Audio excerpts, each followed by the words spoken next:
Dajjal ini akan keluar nanti dari negeri Persia, sebuah kota dalam hadis sahih dikatakan dari wilayah namanya Yahudiyah. Allahu alam apakah dia dari turunan Yahudi atau bukan, tapi yang jelas Dajjal nama orang dipastikan disebutkan namanya dan cirinya. Dan dia akan diikuti dari wilayah Yahudiyah tadi di wilayah Khurasan, kalau sekarang wilayah Iran, negeri Iran sekarang. Diikuti dengan 70.000 dari orang-orang Yahudi Khurasan. Dia akan keluar membuat kerusakan selama 40 hari. Kata Nabi SAW 40 hari itu sehari seperti setahun, sehari lagi yang kedua seperti sebulan, hari yang ketiga seperti sepekan, dan sisa harinya seperti hari kalian. Ulama hadis mengatakan yang dimaksud adalah sehari pertama seperti setahun, memang setahun maksudnya. Jadi Dajjal akan buat kerusakan setahun, 2 bulan, 2 pekan. Dia akan keliling muka bumi semuanya, dan kata Nabi SAW, seluruh bumi ini akan dimasuki oleh Dajjal. Tidak tertinggal satu lorong, gang, jangankan kota atau desa, kecuali Dajjal akan masuk ke dalamnya, kecuali Madinah dan Mekah. Tidak bisa dimasuki oleh Dajjal. Kata Nabi SAW dalam hadis sahih, karena di setiap pintu gerbang Mekah dan Madinah malaikat menghenuskan pedangnya dan menghalau Dajjal sehingga Dajjal tidak bisa masuk.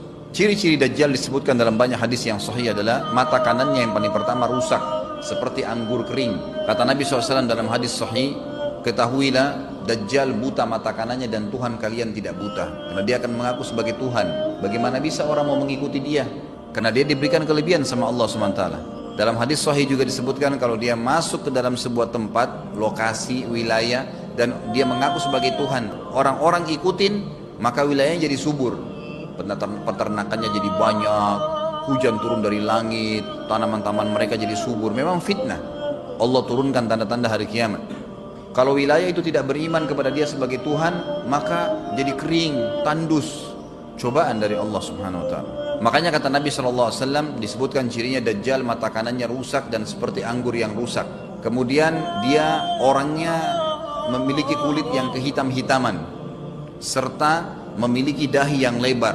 Setiap orang beriman bisa membaca di dahinya tertulis 3 huruf, kafara. Semua orang yang ngerti tulisan Arab, tidak ngerti tulisan Arab akan bisa tahu dan baca itu. Di dahinya tertulis naudzubillah kafara, kufur.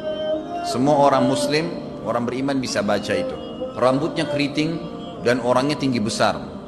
Dia akan mengaku sebagai Tuhan, dan Dajjal akan diikuti kata Nabi SAW dengan pohon, dengan gunung, bergunung-gunung makanan. Allahu a'lam maksudnya bergunung-gunung ini seperti apa, tapi Dajjal kemungkinan besar memiliki banyak sekali persiapan yang dia akan berikan kepada wilayah-wilayah yang beriman kepadanya.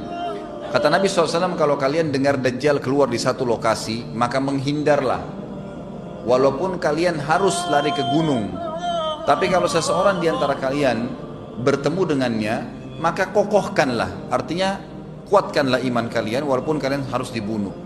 Dajjal ini memiliki di tangan kanannya api, kelihatan besar, Allahu alam di telapak tangan atau di sebelah kanan tubuhnya. Kemudian di sebelah kirinya itu memiliki air yang sejuk seperti sebuah lautan yang luas. Sebagian ulama hadis mengambil hadis ini dengan letter-letternya, artinya dia memang punya api yang sangat besar untuk menghukum orang-orang yang tidak beriman pada dia, dan dia memiliki sungai atau lautan yang luas, airnya sejuk dan dingin bagi orang yang ikut kepada dia. Kata Nabi SAW, kalau kalian ditangkap oleh Dajjal, hadis begini, kalau kalian dengarkan Dajjal, carilah tempat yang jauh dan jangan seseorang di antara kalian berkata, imanku kuat, aku akan menghadapinya. Karena bisa saja dia mengatakan itu, ternyata pada saat ketemu dia jadi pengikutnya. Tapi kalau kalian bertemu, kokohkanlah pendirian kalian dan yakinlah Dajjal, ya, di tangan kanannya ada api dan di tangan kirinya ada lautan. Kalau kalian tertangkap, maka pilihlah yang di tangan kanannya, yang api, dan ucapkanlah bismillah. Pada saat kalian pun harus dilemparkan ke api itu, ketahuilah api tersebut adalah lautan yang dingin. Terbalik, air yang dingin di tangan kirinya sebenarnya itu adalah api neraka yang panas. Maka kita diajar oleh Nabi SAW. Dajjal terus aja banyak pengikutnya, akan diekspos. Seperti kita tahu sekarang, luar biasa bagaimana media dalam sekejap saja sudah bisa tersebar di sana sini beritanya. Kata sebagian ulama yang menanggapi fasilitas media kita di zaman sekarang mengatakan, kemungkinan besar memang Dajjal ini akan terekspos sangat cepat karena adanya media kayak kita sekarang. cepatnya dia keliling muka bumi ini setahun, 2 bulan, 2 pekan, sudah semua bumi ini dilingkari, didatangin karena memang sekarang fasilitas pesawat ada, transportasi mudah. Dan memang ada salah satu hadis yang dihasankan oleh para ulama, salah satu tanda-tanda hari kiamat adalah adanya besi yang berterbangan yang menjadi tunggangan manusia. Sekarang ada pesawat, ada kereta api, ada mobil. Nah itu ada hadisnya, maksud tanda-tanda hari kiamat. Dajjal nanti akan masuk ke Mekah dan Madinah, akan tiba di Mekah dan Madinah, tapi yang dibahas dalam hadis adalah di kota Madinah. Lalu kemudian dia mau masuk tapi tidak bisa dihalang, maka dia naik ke atas sebuah gunung yang tinggi bersama pengikutnya, lalu dia berkata kepada para pengikutnya, apakah kalian lihat istana yang putih itu? Maksudnya melihat ke Masjid Nabawi. Lalu berkata para pengikutnya, iya tentu saja.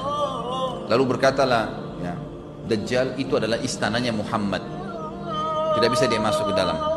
Dia hanya batas wilayah haram di luar kota Madinah. Maka kata Nabi SAW, Dajjal pun menepukkan telapak kakinya ke bumi di luar kota Madinah, maka terjadilah gempa di kota Madinah, dan keluar dengan gempaan tersebut semua orang yang munafik, karena orang kafir nggak ada di Madinah. Semua orang yang di dalam hatinya ada sifat kemunafikan keluar dan jadi pengikutnya Dajjal karena goncangan itu. Dan tertinggallah di kota Madinah orang yang hatinya bersih imannya kepada Allah Subhanahu wa ta'ala. Lalu kata Nabi SAW akan keluar dari kota Madinah nanti saat satu orang anak muda dengan hikmah Allah, dia keluar dan orang ini bersih hatinya dengan keimanan, maka Dajjal pun menangkapnya. Lalu dia ingin mendemokan kemampuannya di depan para pengikutnya. Lalu kemudian Dajjal pun mengatakan kepada anak muda tersebut, saya Tuhanmu. Anak muda itu mengatakan, kau adalah Dajjal yang telah disampaikan oleh Nabi kami Muhammad SAW. Maka dia pun mengambil gergaji, sebagian hadis lain menjelaskan alat yang tajam, lalu membelah dua anak itu. Dari kepalanya dibelah sampai ke kemaluannya, terbelah dua kiri kanan. Lalu Dajjal lewat di tengah-tengahnya, demo sambil ya dilihat oleh para pengikutnya dan mereka bersorak-sorak. Lalu Dajjal mengatakan, bersatulah, bersatu kembali jasadnya. Kata Dajjal dalam hadis ini, apakah kau sudah yakin saya Tuhanmu? Anak muda itu mengatakan, saya bertambah yakin kalau kau adalah Dajjal yang disampaikan oleh Nabi SAW. Kata Nabi SAW dalam hadis penutup, ini hadis sahih riwayat Bukhari, riwayat Muslim, ahli sunan, semua menukil tentang masalah Dajjal. Saya tidak sebutkan siapa-siapa perawinya karena memang ini semua hadis sahih. Cukup banyak hadisnya, saya satukan saja. Jadi merangkai seperti sebuah cerita. Maka Dajjal pun akhirnya setelah itu tidak mampu menyentuh anak muda lagi. Anak muda itu, Allah SWT sudah selamatkan dia. Ringkas cerita, Mekah sama Madinah cuma dia laluin, kemudian dia menuju ke Palestina. Pada saat tiba di Palestina, Dajjal sendiri tidak tahu kalau ajalnya sudah dekat. Maka dia pun akhirnya berdemo di sana, menganggap dia punya sebuah kerajaan, sampai di daerah Palestina, tepatnya sekarang Israel, subhanallah. Direbut wilayah itu oleh Israel tanpa mereka sadari, dalil-dalil wahyu menuntun mereka ke situ. Ada sebuah kota namanya kota Babulut. Di Israel itu kota itu ada, saya pernah lihat cuplikannya. Termasuk kota yang diidolakan di dalam negeri Israel sendiri namanya Babulut. Subhanallah, hadis menyebutkan nama Babulut. Hadis Nabi SAW dari 1400 tahun yang lalu mengatakan, nanti Dajjal akan berkumpul di sebuah wilayah namanya Babulut di Syam. Maksudnya di Palestina itu, Israel sekarang. Ada kota Babulut dan orang Yahudi sekarang lagi gencar membangun kota itu dan dianggap kota favoritnya Israel. Subhanallah. Dajjal akan masuk ke sana dan berkurung diri.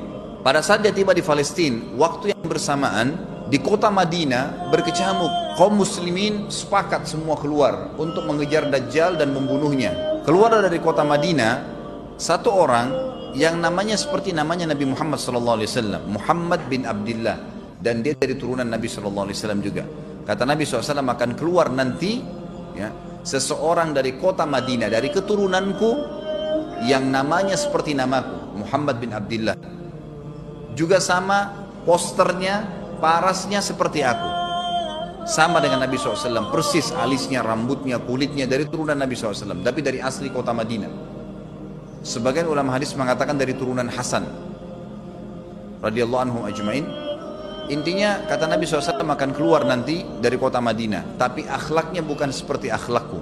Tentu tidak mungkin ada orang yang sama dengan akhlak Nabi SAW. Kata Nabi SAW, Allah mengubah dia dalam sehari semalam. Tiba-tiba berubah menjadi orang baik dalam sehari semalam, jadi orang faham agama. Lalu orang-orang pun akan datang kepadanya dari masyarakat Madinah berkata, engkau adalah turunan Rasulullah sallallahu alaihi wasallam, pimpinlah kami berperang melawan Dajjal. Maka dia pun menolak. Dia menolak awalnya, kemudian dia menuju ke Mekah diikutin dengan 300 orang pertama dari kota Madinah. Sampai di Mekah, setelah selesai dia tawaf, maka seluruh muslimin menunjuknya sambil mengatakan engkau harus memimpin kami.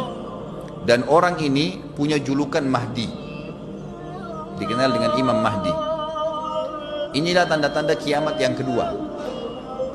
Setelah Dajjal keluar, buat kerusakan di muka bumi tadi selama 40 hari itu atau setahun lebih. Kemudian keluarlah tanda-tanda kiamat kedua pada saat dia sudah tiba di kota Babulut di Israel. Keluarlah si Mahdi ini. Pada saat dia tiba di Mekah, dibaiatlah oleh banyak kaum muslimin, tidak disebutkan jumlah pasukannya, maka terbentuklah pasukan jihad yang mengejar Dajjal menuju ke Palestina. Lalu keluar tanda-tanda kiamat 3, langsung berentetan semua. Makanya ulama mengatakan tanda-tanda kiamat kecil itu antara satu sama yang lain ada jarak-jaraknya. Tapi kalau tanda-tanda kiamat besar sekali datang, maka datang semua. Walaupun memang ada masa, gitu kan, ada masanya. Tanda-tanda kiamat besar yang ketiga adalah pada saat pasukan Imam Mahdi dengan pasukan jihad itu tiba di Darul Baydha namanya, kota putih yang ada menara putihnya, dan itu sekarang di negeri Syam, tepatnya di Damaskus, ibu kota Syria. Sebagian ulama mengatakan Masjid Jami' Syam, karena memang menaranya berwarna putih. Hadis menyebutkan di menara itulah, di masjid itulah Imam Mahdi mampir sholat asar bersama pasukannya, dan sudah dekat. Syam, negeri Syam, masuk di dalamnya wilayah itu adalah Israel, ya sekarang Palestina, kemudian Syria, dan ini masjid ada di Syria.